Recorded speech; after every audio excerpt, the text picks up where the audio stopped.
No one likes a bad sparring partner, but more often than not, at most gyms around the world, that's what the majority of people are. Why is it that some people can have fun and joke around, but others, they just want to beat up this poor lad that looks like Jake Paul? No one wants to get injured or hurt each other in training, so this feature is long overdue. Fight fans, welcome back to another episode of Striking Breakdowns. In this episode, we will explore how to not be a bad sparring partner. To understand sparring etiquette, we need to understand what to do, what not to do, and how it all escalates. A lot of sparring sessions start with good intention, with both parties smiling. In this clip of Wanderlei Silva near his prime, you see exactly that. The round begins with light glove touches and mutually light sweeps.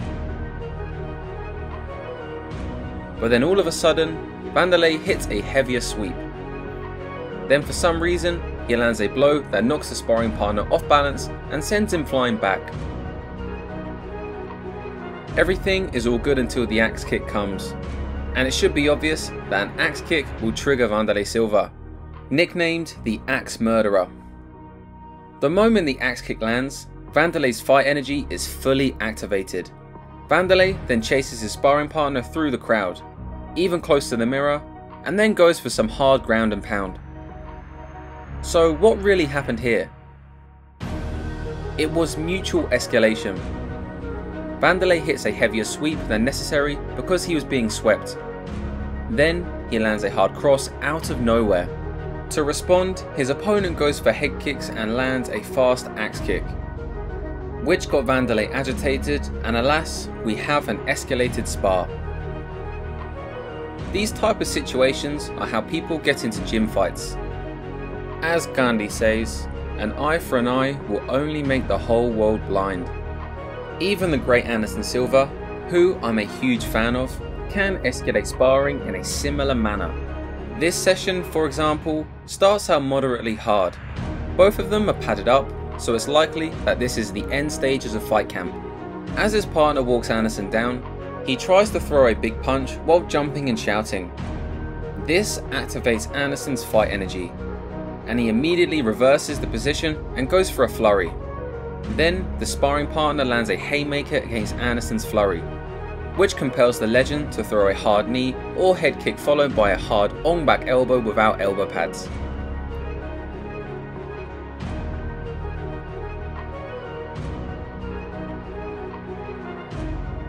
This type of escalation is dangerous and will get people kicked out of gyms in Thailand.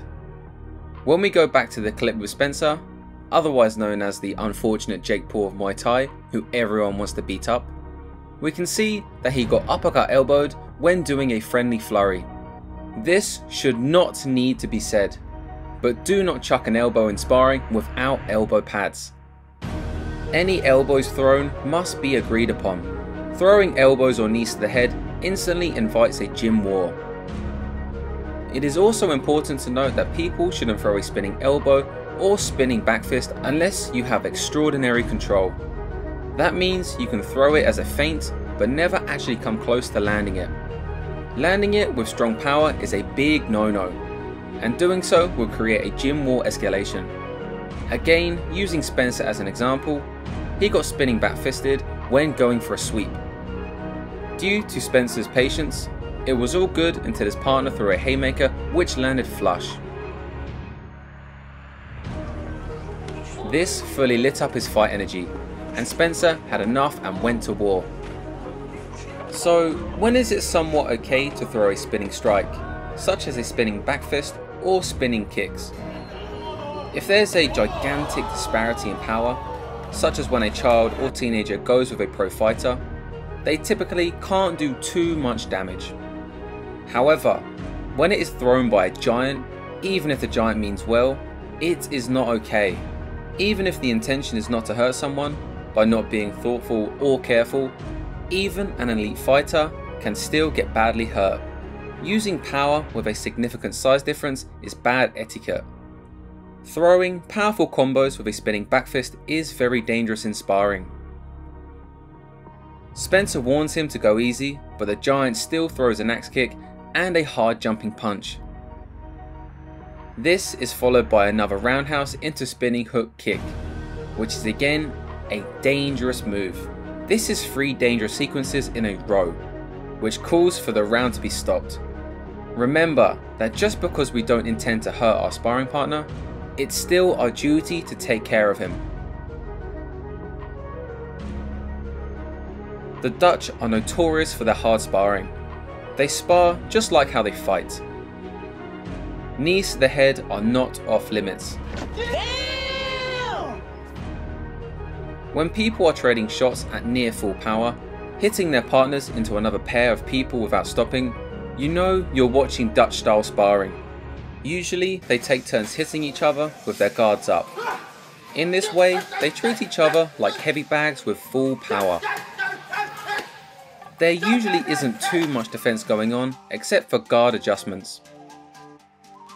There are hard sparring and moderate sparring versions of doing this, but oftentimes the Dutch will opt for the hard sparring version. Dutch coaches and fighters believe that hard sparring is necessary in order to gain experience. And this is where their philosophy really separates from the Thais.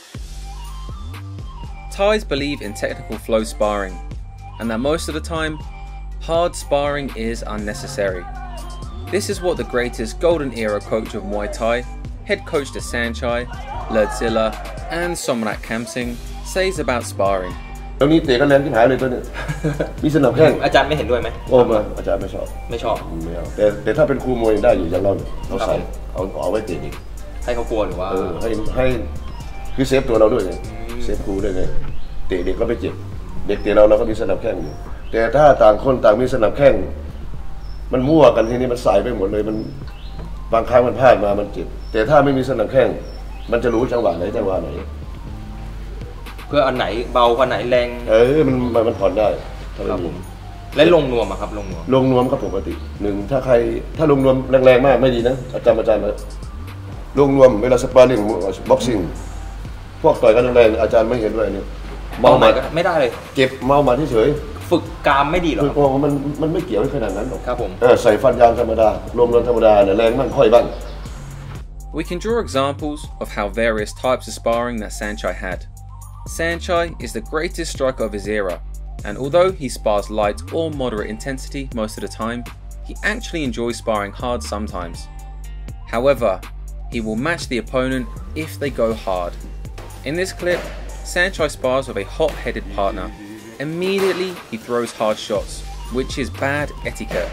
You can see Saenchai reacting to these shots with his face. The crowd tells him to go easy, but he doesn't calm down. Then Saenchai pretty much says, "Okay, you want me, young Padawan? You got me, let's go." They start trading, but Saenchai's friend warns them it's not a fight. Despite the crowd's warning and telling the hot-headed striker to go easy and only touch, he slams another kick, which is replied right away by Saenchai. After a nice exchange, Saenchai goes for his signature cartwheel kick, and the partner gets up immediately to almost kick Saenchai when he's recovering. Overall, this was a really weird way to spar with a legend, and I was sad to learn later that Saenchai actually got injured by bad sparring partners during his North American seminars. Not every legend is as gracious as Saenchai though. Take Sugar Ray Leonard for example. Before sparring, Sugar Ray already warned the partner not to hit him to the eyes because he had just got surgery. However, he hits the legend with a jab to the head, and this meant that the agreed upon rules were broken. Each sparring has its own rules, and when clearly discussed, rules are broken. This is a break in consent. Bad etiquette is never good, but against a legend, you do not want to break consent. Leonard talks about going into a trance. We call this activating a fighter's fight energy. Once fight energy is activated, seasoned fighters are in beast mode and they are trained to finish a fight. When the opponent continues to throw headshots, this signals Leonard to go for a finish. Listen to him about how he said he wants to defeat Steve in his mind. This is now a fight. I sort of went into a trance because left jab did connect my left eye, and it was, I guess, what you call a flashback, because I started to concentrate, and I really didn't want the exhibition to get as physical, but again, I'm a professional athlete, I'm a professional fighter. That's my job, and my intentions is to defeat. For just that few seconds, I want to defeat Steve.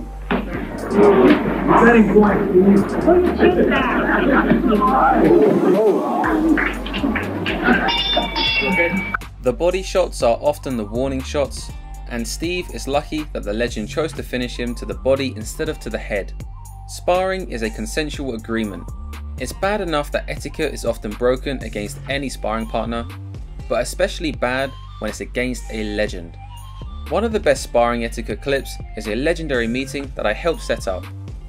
This is the legendary sparring between Zhang Weili and Saenchai. Saenchai would help Weili defend the UFC title for a legendary match against Joanna Jędrzejczyk. You can see that both of them are playful, smiling and testing their techniques. When a trip lands, Saenchai helps the champion up immediately.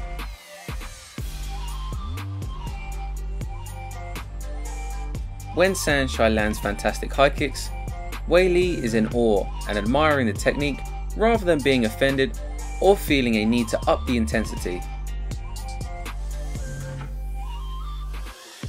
The next example is when Weili clinches against a golden era coach. Here the coach is clinching with her and teaching her at the same time. Each move is calculated and controlled, and neither of them are being very competitive. Thais are able to play spar, and this is what separates them from the rest of the world. In flow sparring, dominance isn't the goal. Notice that the trainer could have resisted a lot more, but instead gives Weili an opportunity to escape and lock in a submission. This is a prime example of a healthy ego from both sides. The best clip demonstrating good etiquette is when Saenchai sparred the #1 ranked glory kickboxer and Muay Thai fighter. Asa Tempao is America's top striking talent, and this was his first time moving around with Saenchai. To start the spar, they made sure to test each other out and start light. Both of them were looking to match each other and remain respectful. This is what sparring with a healthy ego looks like. Neither fighters have anything to prove to each other. They both know they're great strikers. They were still able to emulate a fight without the risk of injuring each other.